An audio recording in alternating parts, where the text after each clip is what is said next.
Βασίλης. Πλησίαζαν Χριστούγεννα και ετοίμαζε όλη μέρα με τα εξωτικά δώρα για τα παιδιά. Σκληρή δουλειά. Όταν τα έφτιαξαν, τα έβαλαν στο έκυθρο και ξεκίνησαν το ταξίδι τους σε όλη τη γη. Ο Άγιος Βασίλης κατέβηκε στην πρώτη σκεπή και μπήκε από το καμινάδο να δώσει τα δώρα. Όμως τα παιδιά ξύπνησαν, τον είδαν και φώναξαν. Άγιε Βασίλη! Και ο διαμαγείας ξεφαγίστηκε. Ήταν δίκαιοι εξωτικά, τρόμαξαν ότι θα χάσουν την κληρονομιά του Άγιου Βασίλη.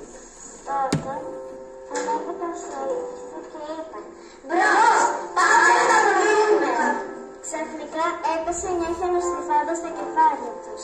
Κατέβηκαν από το έκυθρο και άρχισαν να παίζουν χιονοπόλεμα. Ήρθε ένα αστέρι από πάνω τους, τους φώτισε και είδαν τον Άγιο Βασίλη πάνω σε ένα δέντρο. «Λαχά, σε βρήκαμε Βασίλη, σε τσακώσαμε!» «Τι κάνεις εκεί, τρως?» «Κρυφά, κατέβα γρήγορα, να πάμε να πειράσουμε τα δώρα!» «Το έκυθρο είναι γεμάτο, σήκω, τελείωνε!» Ο Άγιος Βασίλης ανέβηκε στο έκυθρο και άρχισε πάλι το ταξίδι του. Φτάσαμε! Πάω στο πρώτο παιδί να του δώσω ένα πατίνι.